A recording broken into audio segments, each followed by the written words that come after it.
আসসালামু আলাইকুম ভিউয়ার্স, আজকে আমি তৈরি করে দেখাবো একটি ডিজাইনার গলা।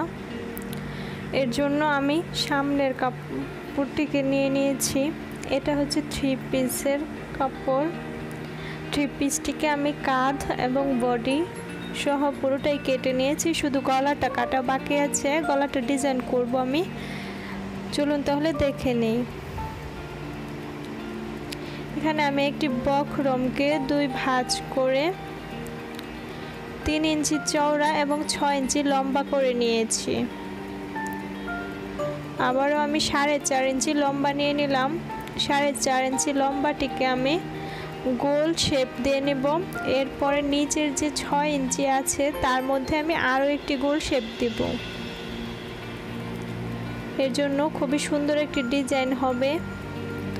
কাটার পরে যখন দেখবেন তখনই বুঝতে পারবেন ডিজাইনটি।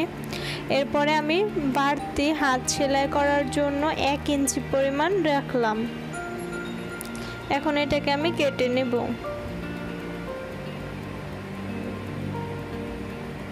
প্রথমে আমি একটু বাড়তি করেই কেটে নিয়েছি। এখন এটাকে আমি ঠিক দাগ বরাবর আমি শেপ করে নেব।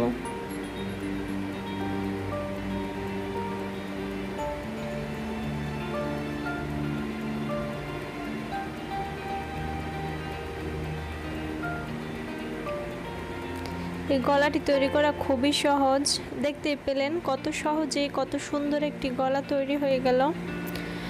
এখন এই বক্রমটিকে আমি একটি কাপড়ের উপরে বসিয়ে সেলাই করব। চলুন তাহলে সেলাইটা আমরা দেখে নেই।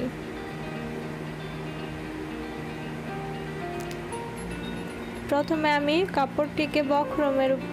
বক্রমটিকে কাপড়ের উপরে রেখে সেলাই করে বক্রমটিকে আটকে নিচ্ছি। এখানে যদি আমি পেস্টিং ব্যবহার করতাম তাহলে আয়রন করলেই এটা আটকে যেত।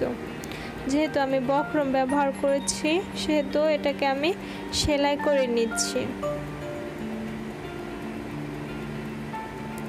এখন আমি বাড়তি কাপড়টুকু কেটে দেব আর গলার শেপের মধ্যে 1/2 ইঞ্চি বাড়তি রেখে আমি কাপড়টিকে কাটবো।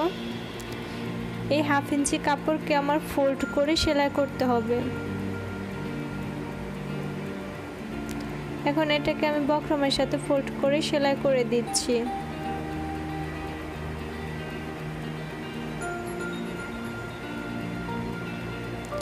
এই গলাটি তৈরি করা খুবই সহজ। যারা নতুন তারা খুব সহজেই এই গলাটি তৈরি করে নিতে পারবে। আসলে নতুনদের জন্যই আমার আজকের এই ভিডিওটি। অনেকেরই ইচ্ছে হয় নতুন অবস্থায় ডিজাইনার গলা তৈরি করতে, কিন্তু তারা পারে না। সেজন্যই আমার এই ভিডিওটি দেখলে খুব সহজেই এই সুন্দর গলাটি তৈরি করতে পারবে। এই গলাটি আমি জামার জন্য তৈরি করছি, কিন্তু এটা কিন্তু যে কোনো কিছুতেই তৈরি করা যাবে। টপস, ফতুহা বা কুর্তি, ব্লাউজ সব কিছুর কিন্তু এই গলাটা তৈরি করা যাবে।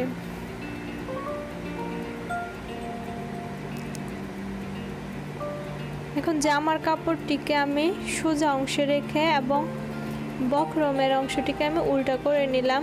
নিয়ে ঠিক বক্রমের সাইড থেকে আমি সেলাই করে দিচ্ছি। সেলাইটা খুবই আস্তে করতে হবে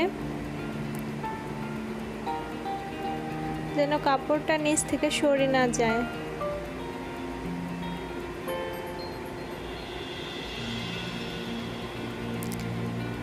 ঠিক কর্নারে এসে আমি সুইটাকে ঘুরিয়ে নিলাম।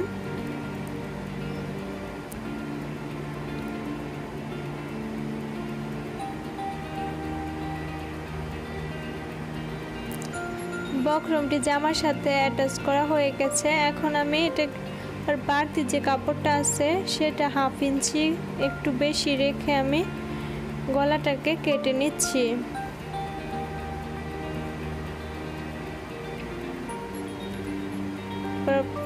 এ পর্যায়ে আমি মাঝ বরাবর কাট দিয়ে নিচ্ছি কয়েকটা। খেয়াল রাখতে হবে যেন সেলাইয়ের মধ্যে কাট না পড়ে। এখন আমি এর উপরে একটি চাপ সেলাই দিয়ে নেব। চাপ সেলাইটি আমার দিতে হবে বক্রমের উপরে।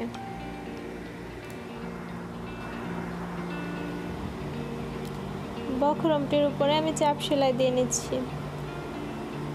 কর্নারের দিকে এসে খুবই সাবধানে চাপ সেলাইটা দিতে হবে, না হলে কিন্তু জামার গলার শেপটা ঠিক মতো আসবে না। তাই খুব সাবধানে চাপ সেলাইটা দিতে হবে। চাপ সেলাই আরেকভাবেও দেওয়া যায়, সেটা হচ্ছে উল্টাভাবে ভাঁজ করে জামার সোজা দিক থেকেও চাপ সেলাইটা দেওয়া যায়। তা আমি দিচ্ছি বক্রমের উপরে। এতে করে আমরা যখন জামাটির মধ্যে হাত সেলাই দিব তখন চাপ সেলাইটি দেখা যাবে না।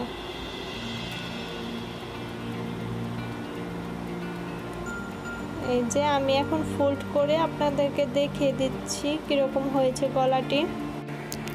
দেখলেন তো কতটা সহজেই তৈরি হয়ে গেল একটা ডিজাইনার গলা। তো ভিডিওটি যদি ভালো লেগে থাকে অবশ্যই লাইক, কমেন্ট এবং শেয়ার করবেন। পরবর্তী ভিডিও দেখার জন্য আমন্ত্রণ রইল। ততক্ষণ ভালো থাকুন, সুস্থ থাকুন। আল্লাহ হাফেজ।